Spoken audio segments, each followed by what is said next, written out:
देश की राजधानी में हुए G20 सम्मेलन के रात्रि भोज निमंत्रण के लिए राष्ट्रपति को प्रेसिडेंट ऑफ भारत के रूप में संदर्भित करने का मामला सोशल मीडिया पर अब खूब तूल पकड़ रहा है। इस बीच विपक्षी दलों ने आरोप लगाया कि वह देश का नाम इंडिया से बदलकर भारत करने का प्रयास कर रही है।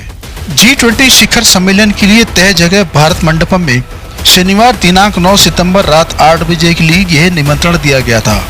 ऐसे में भारत बनाम इंडिया देश के संविधान के आर्टिकल 1 को लेकर इस मुद्दे की बहस चल पड़ी है। राष्ट्रपति द्रौपदी मुर्मू की तरफ से भेजे गए G20 रात्रि भोज निमंत्रण पत्र को सोशल मीडिया मंच X पर साझा किया गया, जिसमें मुर्मू का उल्लेख प्रेसिडेंट ऑफ भारत के रूप में किया गया। इसको लेकर राजनीतिक दलों और विभिन्न विचार वाले संगठनों के बीच इंडिया और भारत डिबेट को लेकर विवाद पैदा हो गया है। प्रधानमंत्री नरेंद्र मोदी बीते शनिवार को जब G20 सम्मेलन में सदस्य और मेहमान देशों के नेताओं को संबोधित कर रहे थे, ठीक उसी दौरान उनकी टेबल पर रखी वुडन नेम प्लेट पर पूरे देश की नजर गई।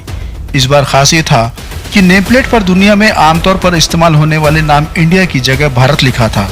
कांग्रेस नेता जयराम रमेश ने कहा कि जब संविधान के अनुच्छेद 1 में कहा गया है कि भारत जो इंडिया था वह राज्यों का संघ है, तो उसमें इंडिया शब्द को क्यों हटाया जा रहा है। इस नाम को लेकर सिर्फ कांग्रेस ही नहीं बल्कि भारतीय जनता पार्टी के नेताओं की ओर से भी बकायदा भारत के समर्थन में ट्वीट और बयान दिए जा रहे हैं। इंडिया शब्द पर विवाद की शुरुआत 17-18 जुलाई को बेंगलुरु में विपक्षी दलों की मीटिंग से हुई थी। बीजेपी सरकार के खिलाफ एकजुट 26 विपक्षी दलों ने अपने गठबंधन का नाम Indian national development inclusive alliance रखने का ऐलान किया था।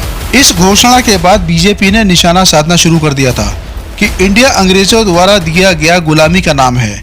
इस नाम को आतंकी संगठन Indian Mujahideen east India company के नाम से जोड़ा जाने लगा। बीजेपी के कुछ नेताओं ने अपने सोशल मीडिया अकाउंट से इंडिया शब्द को हटा दिया और इसे भारत से हटाने की मांग करने लगे। भारत के संविधान में इंडिया बतौर भारत दोनों ही शब्दों का इस्तेमाल किया गया है, इसलिए दोनों ही शब्द सही हैं। लेकिन संविधान में ये कहीं नहीं लिखा कि इंडिया अंग्रेजों द्वारा दिया गया नाम है। ऐतिहासिक बात करें तो सदियों से भारत और भारतवर्ष कहा जाता रहा है। केंद्र की वर्तमान सरकार कई महत्वपूर्ण स्थानों, योजनाओं, ऐतिहासिक सड़कों, रेलवे स्टेशनों के नाम बदल चुकी है। विपक्ष के नेताओं का कहना है कि यह सरकार काम करने की बजाय केवल नाम परिवर्तन कर अपने श्रेय लेना चाहती है। जमीनी हकीकत के मुद्दों से देश की जनता का ध्यान हटाने की केंद्र सरकार की ये एकमात्र चाल है। इस पर विपक्षी दलों का कहना है कि जब सरकार के पास गंभीर मुद्दों पर कहने के लिए कुछ नहीं होता है, आपको डर होता है कि देश की जनता कहीं आपकी वर्तमान भूमिका पर सवाल खड़ा करना न शुरू कर दे। सो क्यों नहीं देश की जनता को अन्य बातों में उलझाया जाए। देश की जनता कहीं चीन पर सवाल न पूछने लगे, कहीं महिला सुरक्षा व महिला पहलवानों को लेकर न पूछने लगे, कहीं मणिपुर पर सवाल न पूछने लगे, कहीं वन नेशन वन इलेक्शन के मसौदे पर सवाल न पूछने लगे।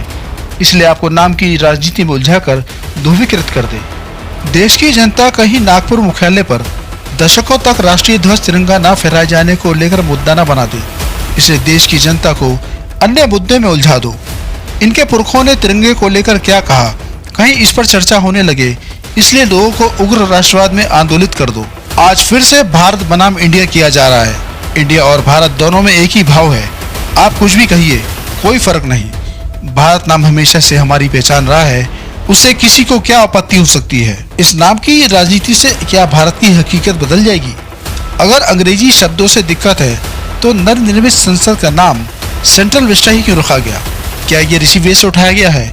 और अगर इंडिया नाम से सरकार को आपत्ति है तो फिर अभी 4 साल पहले ही आप ही के द्वारा प्रचारित make in India, digital India, skill India, startup India और इन जैसे अन्य तमाम नामों का क्या? आखिर इन नामों के पीछे कौन सी व्यवस्था थी? देश की जनता जानना चाहती है। अगर इंडिया नाम से इतनी ही आपत्ति है तो क्या अब सावरकर की उस प्रसिद्ध किताब का नाम भी बदला जाएगा जो उन्होंने the Indian war of independence 1857 के नाम से लिखी थी? देश की जनता का मन आज शक और शंका से ग्रसित है और इसका जवाब वो केंद्र की सरकार से चाहती है। अगर आप देश की जनता को जवाब नहीं देंगे तो वह आपको जवाब देने का मन बना चुकी है और वह दिन अब ज्यादा दूर नहीं है। ये पब्लिक है साहब, सब जानती है।